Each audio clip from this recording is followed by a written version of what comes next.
Hi, I'm Tutor Phil, and in this video I'm going to give you 6 simple ways to improve sentence structure in your essays. I'm going to give you 6 techniques. And let's get right to it.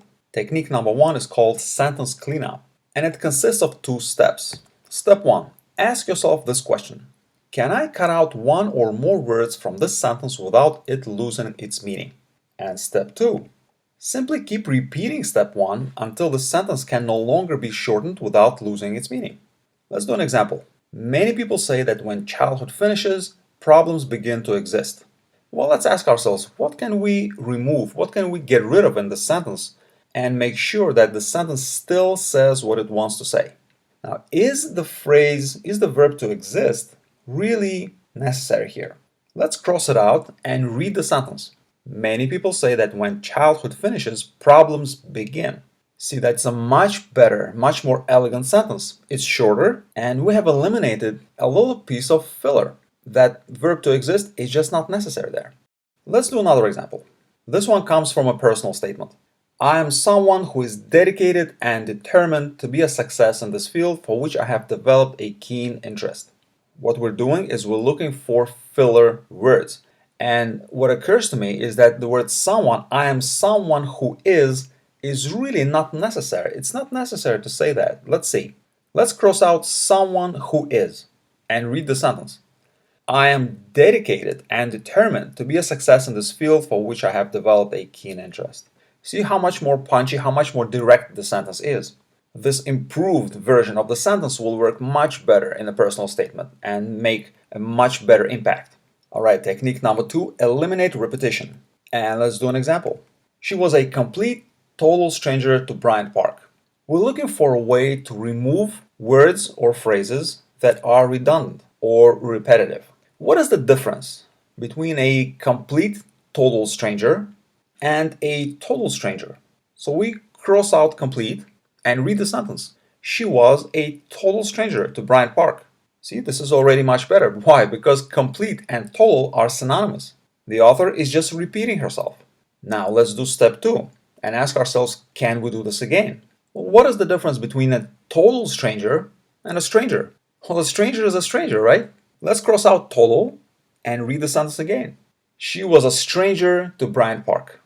There we go. Now we have a perfect sentence. Why? Because we have removed things that just don't belong there.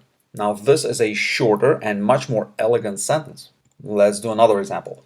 A quality improvement plan needs to be continuously used and continuously adapted all the time. This sample sentence comes from a real essay. Now, what stands out right away? Now, the word continuously is used twice, so we definitely need to get rid of one of them. And let's do it. And let's read the sentence. A quality improvement plan needs to be continuously used and adapted all the time. Okay, this is already a lot better. Can we do this again? Is there another redundancy here? Well, let's see. What about all the time? Isn't all the time the same thing as continuously? Again, these are synonyms. Let's get rid of one of them. A quality improvement plan needs to be continuously used and adapted.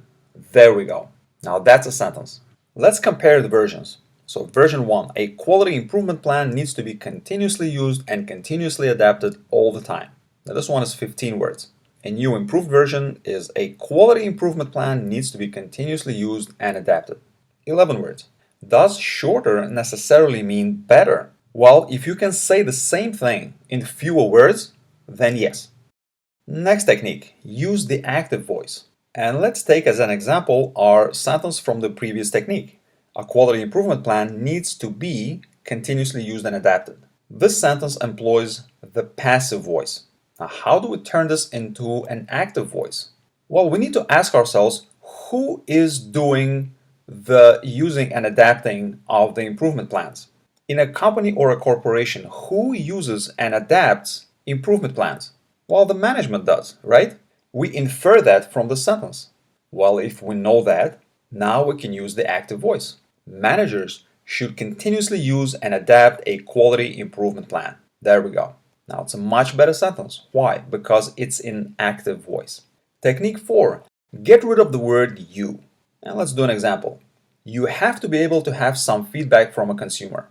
See, this sentence is not formal enough either for academic or a professional document. If you're writing a college paper, or if you're writing some kind of a business report, you really can't use a sentence that begins with the word you. You have to be able to have some feedback from a consumer. It's too informal. You're addressing the reader directly. That is the problem. How do we remove the word you? Well, we'll look for the real subject. What is the real subject here? Now, the sentence is really about feedback. It's not about you. It's about feedback. So why not make the sentence about feedback rather than you? So what we'll do is we'll begin the sentence with the actual subject. And let's do it. Feedback from a consumer is necessary. See, that's exactly what the sentence really says.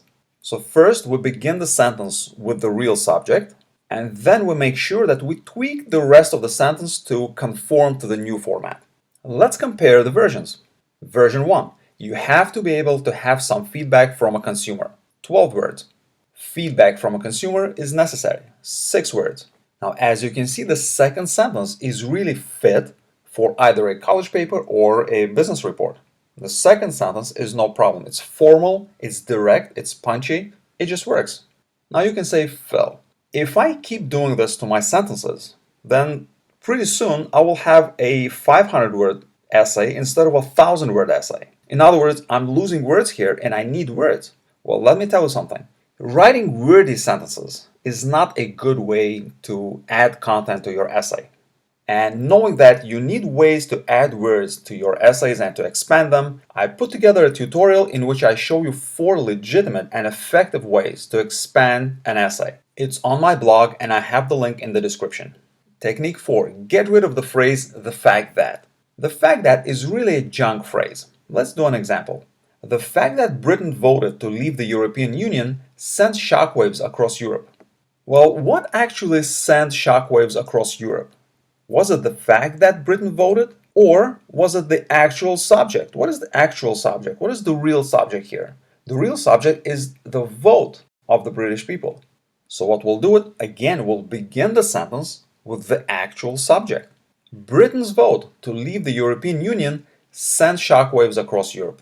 See how much better this sentence is. Why? Because we got rid of this junk phrase, the fact that, and we're starting the sentence, we're making the sentence about the actual subject. Let's do another example. The fact that the summer was very hot made them reconsider staying in town. Again, what is the real subject here? Is it the fact or is it the summer? Well, the summer seems to be the real subject. The sentence is not really about the fact, it's about the summer. And let's rewrite it. Summer heat made them reconsider staying in town. You see how this works? Because what is the fact that the summer was very hot? Well, it's simply summer heat. Summer heat is the fact that the summer is very hot.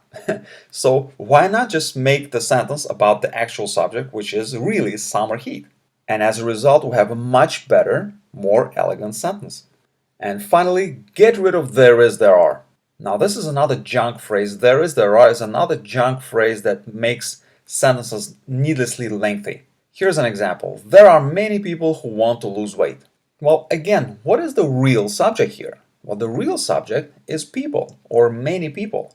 If we use the phrase there is, there are, then there becomes the subject and are becomes the verb. But that's not really the case. The reality of the sentence is that many people actually want to lose weight. Many people is the subject and to lose weight is the verb. So let's rewrite it.